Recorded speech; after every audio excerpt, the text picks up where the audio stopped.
Grabando. Hola, mi nombre es Diana Toche, yo soy psicóloga y soy de CBA Lima. El día de hoy les voy a hablar de la terapia ROW-DBT. ROW-DBT, por sus siglas en inglés, es Radically Open Dialectical Behavior Therapy. Traducido al español, lo conocemos como la terapia dialéctica conductual radicalmente abierta. El día de hoy quiero, responder a algunos puntos importantes respecto a qué es ROW-DBT, cuáles son sus principios fundamentales, cuáles son sus raíces y en qué está enfocado el tratamiento. ¿Qué es ROW-DBT? ROW-DBT es un tratamiento transdiagnóstico. Es un tratamiento que está enfocado en un conjunto de procesos y mecanismos psicológicos que digamos que atraen y se manifiestan en las personas con un excesivo uso del control inhibitorio. ¿Qué cosa es el control inhibitorio? El control inhibitorio es la capacidad que tenemos cada uno de nosotros de poder controlar nuestros impulsos, nos permite hacer planificaciones, generar hábitos, etcétera. Puede estar en un conjunto de comportamientos que son fundamentales para poder funcionar bien equilibradamente, digamos, teniendo una perspectiva o viéndolo desde una perspectiva como de normalidad, ¿no? Es decir, como una psicología relativamente sana. ¿Cuáles son esos trastornos a los que se refiere, que son como problemáticos y que están en el excesivo control inhibitorio, o lo que vamos a escuchar, que es la palabra que más se utiliza en ROW-DBT, es el sobrecontrol, el excesivo sobrecontrol como una problemática? ¿Cuáles son los diagnósticos a los que se conoce o se atribuye esto como un mecanismo de afrontamiento muy utilizado? Pues está la anorexia nerviosa, está el trastorno obsesivo compulsivo de la personalidad, se habla de la depresión refractaria. Refractaria vendría a ser un tipo de depresión bastante resistente al tratamiento, ¿no? Y bueno, está como más o menos el foco en estos diagnósticos y seguramente algunos otros más. ¿Cómo es que nace ROW-DBT? ¿No? Si ya nosotros sabemos y conocemos qué es DBT, estamos hablando de un tipo de pacientes que se encuentra en el otro extremo, es decir, estos pacientes a los que me estoy refiriendo en este momento sobrecontrolan y los pacientes que conocemos en DBT más bien están del otro polo, ¿no? Es decir, como el bajo control o la poca capacidad de control de los impulsos.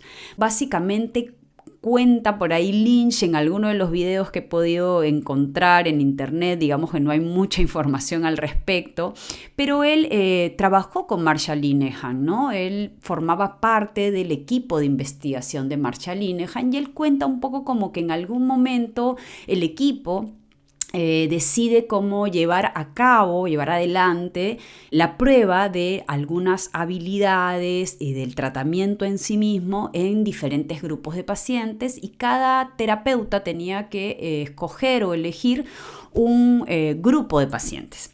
Bueno, Lynch dice: voy a elegir el grupo de pacientes que pueda ser como más difícil, más problemático, para probar si DBT funciona con estas herramientas que ya estaban diseñadas. Muy bien, entonces para ese momento él empieza a pensar no solamente en personas, como la mayoría eran personas jóvenes, ¿no?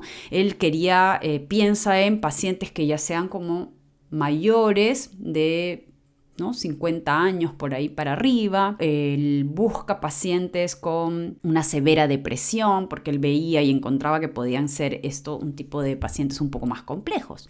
¿Y qué es lo que observa, ¿no?, en estas pruebas? Él observa que había algo que generaba que estos pacientes se mantuvieran aislados, que sufrieran muchísima soledad, como parte de una poca capacidad para poder relacionarse, conectarse, generar vínculos sociales que son importantes. Entonces encuentra que estos pacientes no podían beneficiarse de DBT, y es ahí en donde él ya empieza todo su trabajo de investigación y aparece en él como la tarea y la necesidad de generar todo un protocolo de trabajo que pudiera orientar y guiar a los psicoterapeutas en tratar con este tipo de pacientes, ¿no? Entonces, ¿para quiénes está desarrollado enfocado DBT?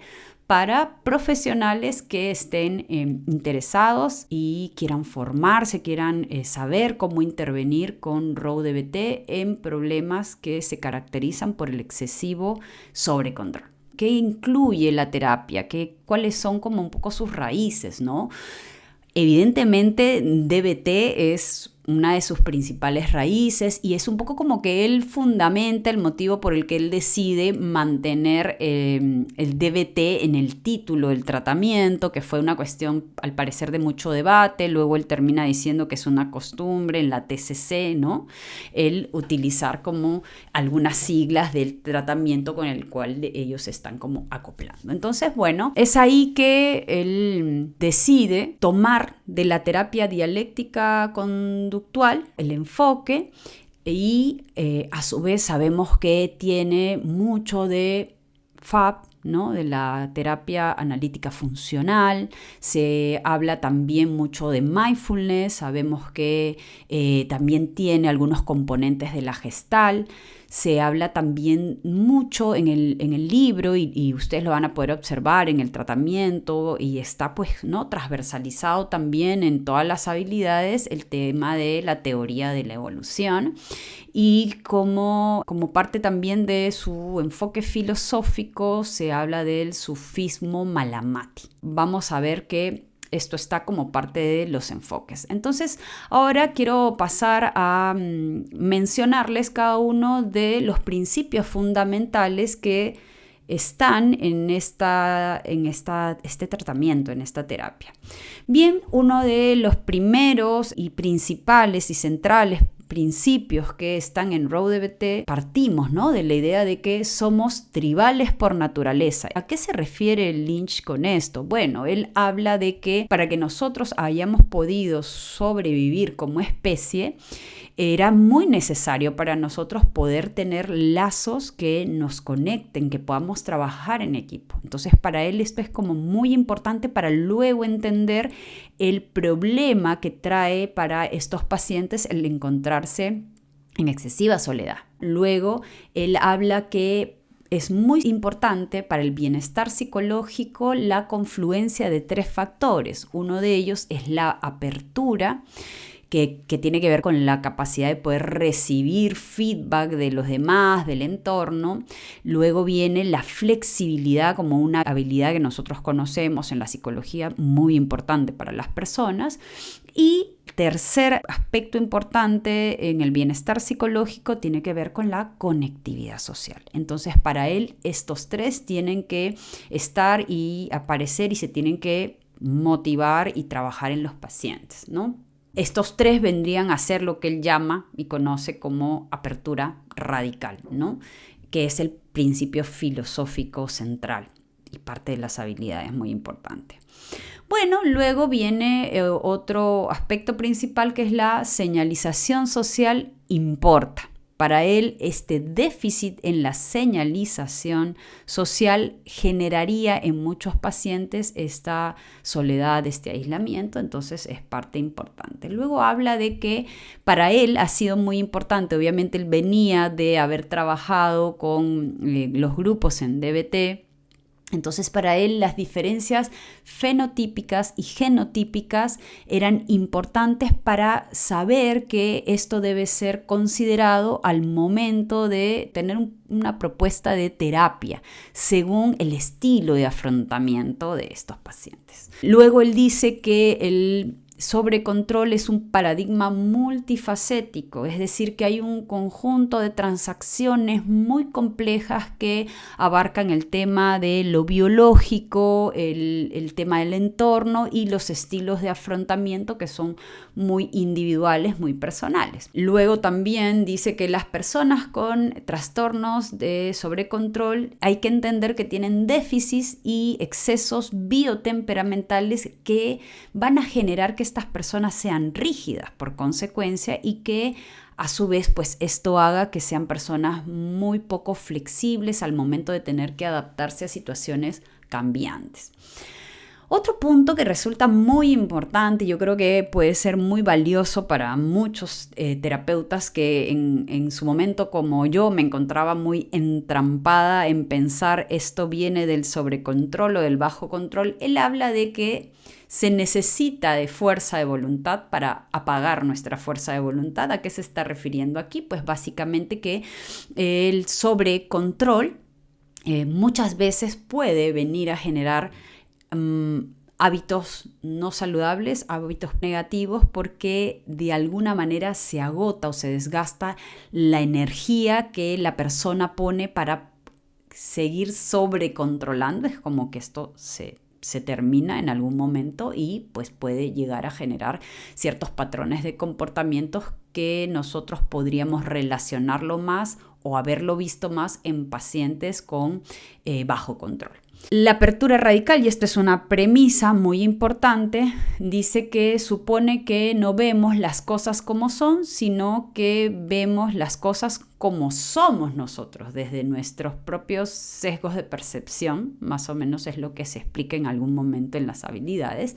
Entonces esto hay que tenerlo como que siempre en la mente, en el tratamiento, para muchas veces generar esto de la apertura. Bueno, también habla de que uno de los secretos de una vida sana que usualmente la gente desconoce, tiene que ver con que tengamos la capacidad de generar una sana duda de nosotros mismos, ¿no? Es decir, que podamos a veces desconfiar de aquello que fehacientemente creemos que es algo y que podamos como a veces renunciar a alguna de nuestras perspectivas, básicamente para generar flexibilidad y generar esto de los factores del bienestar psicológico que están en la apertura radical.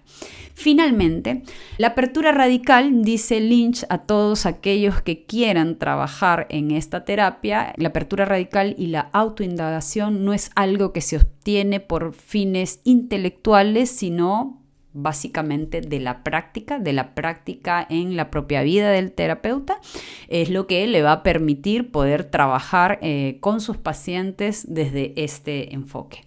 Bueno, ¿por qué el día de hoy hago este video hablando de ROW-DBT? Bueno, porque yo he trabajado por mucho tiempo, sigo trabajando desde mi formación en la terapia de DBT.